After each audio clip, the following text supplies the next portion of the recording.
that it comes to a threat which is threatening the whole world. It's the food supply. The war, or if there is a coming war, it's not going to be on oil, for example. It's going to be on food and on water. So how to prevent this from happening? How to prevent those who are destroying the planet from destroying the planet? What's the effect on deforestation on climate change, for example?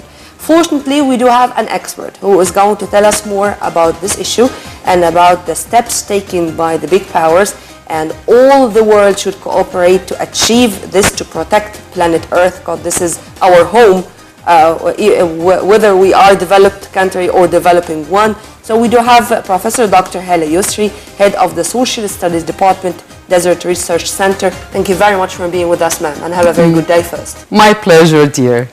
Good morning, Dr. Yusri, and let's first agree that the reason for all disasters on Earth is human being. I mean, everything that is not going in an order, the reason, the roots for that is the interference of human beings. We would like you, in brief, to tell us what did human beings do to interfere in nature and in the surrounding areas in order to cause that phenomenon, or that what's happening that is called like deforestation, regardless of cutting the trees and the fires and all that. First of all, I would like to say good morning. Good morning to you. Second, I would like to a little bit disagree on what you said, because not everything bad happens in the globe. You know, it's human practice, thing. But part of it, it's something related to climatic change, to disaster, to, something like natural things. So part of it, it's natural, and the other part is human practices. We do not want to disregard the human practice disaster thing.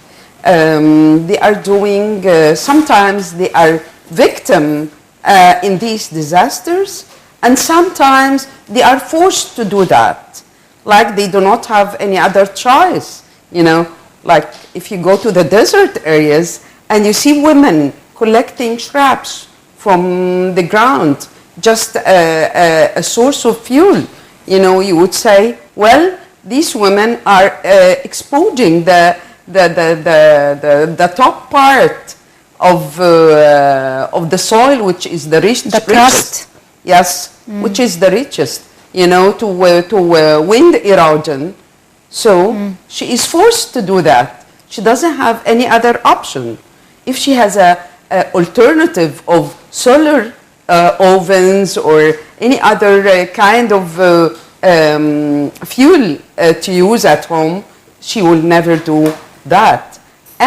Or she would do kind of a new modern technology to protect the environment. So, ma'am, why June 17th was chosen to be the Deforestation Day? Actually, it's not the Deforestation Day. It's the Desertification Day. Okay. In the entire world, in 1994, in the UNCCD, which is the United Nations Convention to Combat Desertification, was established, and more than 170 countries joined and signed for this convention. So it started to be like their law. They are very committed to fulfill all of the obligations that came on this convention. And every year, all the entire world get together, to see the progress of their policies, their programs to combat desertification on their countries. Yeah.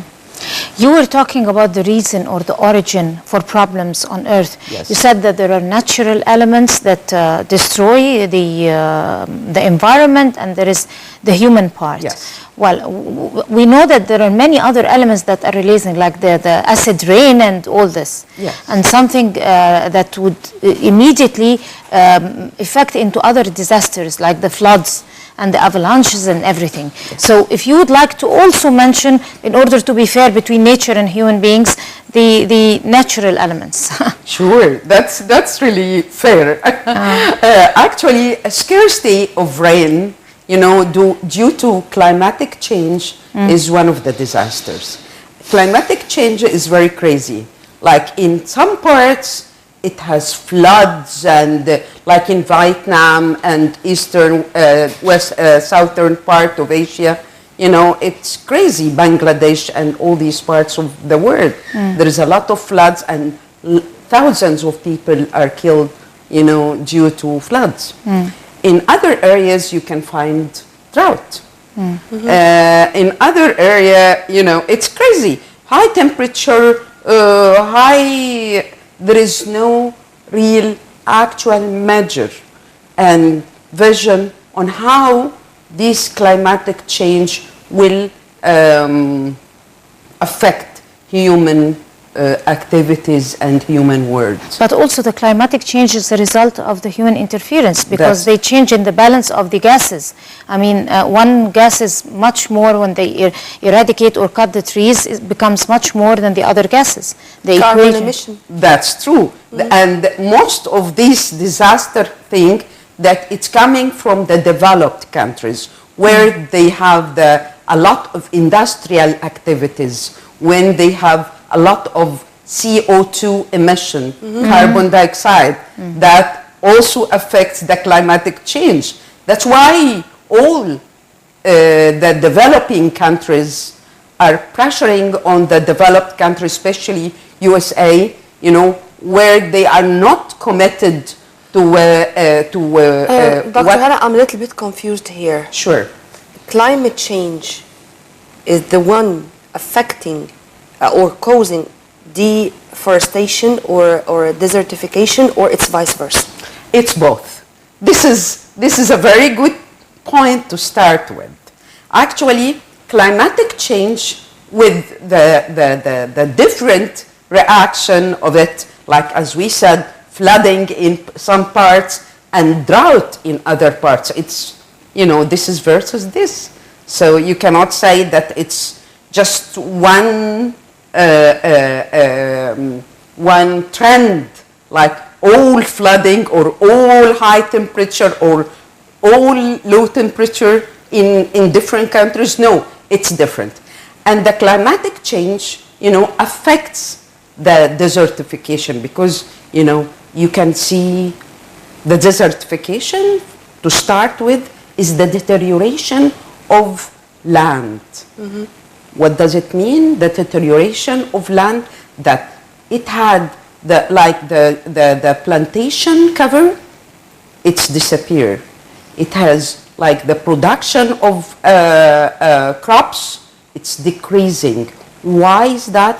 Because of the high temperature, because of the biological action of these microorganics, you know. A lot of things that affects the like the definition of desertification is the deterioration of land in arid, semi-arid, humid, in hyper-humid areas, which caused by climatic change and human activities. But what about the change in soil, the quality of soil? It's one of the also main problems on the forefronts of desertification. Actually, this is first of all, it's the classification of What's the reason behind that? What's the reason behind? Behind the change in the quality of soil. the quality of the soil does not change. Does not change.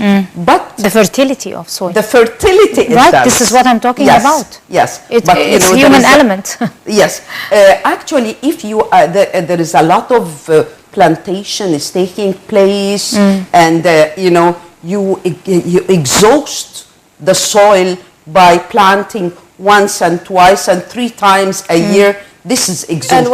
And it's the same crop. If you will excuse me, Nermeen, there is also one very important part, is the pollution. Yes. The chemical pollution. And this is part of the desertification. You mean the pesticides that they use? The pesticide, the chemical fertilizers. Chemical fertilizers, that's true. Not using the organic fertilizers, and not using the appropriate crop pattern, using excessive irrigation, like in flooding and stuff like that. This is not rational management. This is the irrational treatment for land, for agricultural lands in the field. So. But doesn't flooding also comes as a result? One of the reasons for flooding is that it comes when there is a nearby mountain, for example, because of the deforestation, because people cut off the trees and then the rain would come in as a flood. And actually, it's also human elements. In Egypt, we do not have the deforestation as a constraint. We don't have forests. We do not have. We establish the green belt and stuff like that. But we do not have the deforestation like in Tunisia or in Lebanon or in Africa. We do not have this problem. Our problem that the sea encroachment. There is a lot of salinity problems come, especially on the northern part of Egypt, where is the Mediterranean. Sorry, Nermeen, No, ma'am. I'm coming from Mansoura or the Khalaya, which is a delta governorate, so I know more about the word exhausting the agricultural land. Yes. When the same crops are cultivated. Over-exploitation. Amen to that. But also, I think it was 20 years ago or something, by late 80s and in the early 90s, there were a phenomena to take the surface or the upper layer of the agricultural land and to use it in construction and in having the unit to construct buildings and stuff like that. And this was the reason behind the loss of such big parts of our agricultural land. Are we still suffering from this till the moment? Thank you, Nermeen, very much. This is a very smart question and very smart observation as well. Yes, this is part of the desertification in Egypt, and yes, it is still existing. And if you would still going to El Mansoura and the Khalaya governorate, you can see a lot of factories still. In Meat Ghamr in specific. Yes. 45 kilometers far from Mansoura. That's true. This is a big part of the main part of this dilemma these days is urban encroachment. Believe it or not, since revolution, since the first revolution, we suffered from unplanned and random urban encroachment. Illegal. Before, because we have very little time left, there is also one important crisis that is related also with the desertification, which is the scarcity of the rare species. I mean, the extinct species that are adapted to live in the desert. By desertification also, then you are eradicating very rare species of animals and birds and living, organisms, all kinds of living organisms and even plants. And this is even one of a more gravity than the desertification of the land. Thank you, Dina. It's killing many people. You're studying desertification. No, it's really very well. saddening the world. Actually, we call it, it's due to overgrazing. Overgrazing.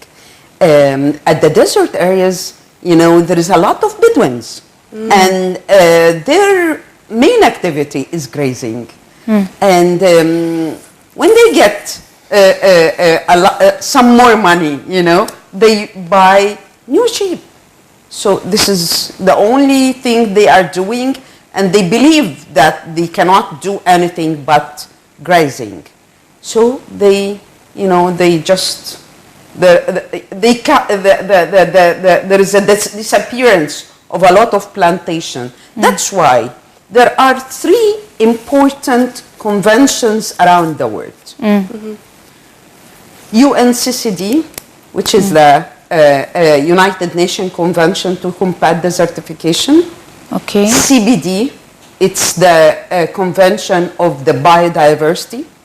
And the third one is the climatic change.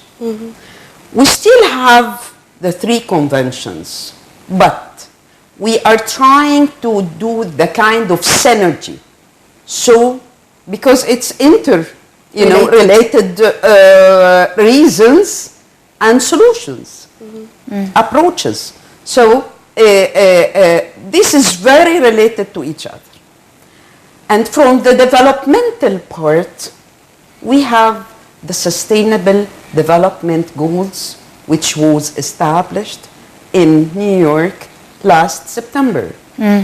And almost all the countries around the world have signed and show their obligation towards the sustainable development, including combating desertification, biodiversity, climatic change as the environmental side, where we have 2 other pillars, is the economical pillar and the social pillar. I tell you that the social pillar is usually, and I, as sociologist, from my point of view, it's always disregarded. They say it, but they do not take it. Like, I conduct lots of researches for the social aspects of desertification in Egypt, like gender and desertification, poverty and desertification, unemployment, and lots of very important things, related to the desertification. And we do have lots of other important things which we are going to discuss in another time, inshallah, with you, Dr. Hala. So let's have a promise that we are going to have you once again in our program. My pleasure. Thank you very much. Professor Dr. Hala Yusri, Head of the Social Studies Department, Desert Research Center. We have enjoyed our time. I hope that you have enjoyed your time with us, ma'am. I did too. Thank you. It's time to say goodbye, but tomorrow is another day, and I am that lucky to be once again, inshallah, tomorrow with my dear colleague Dina Hussein in another episode of our breakfast show. My name is Nermeen Abdurrahman. It's goodbye for now. Thanks, Dina. Thank you, same here, Nermeen. Thank you very much. Looking forward to see you tomorrow. يا رمضان عدت إلينا بالأنوار تحمل معك البشرى ليل نهار لتذكرنا فعل البر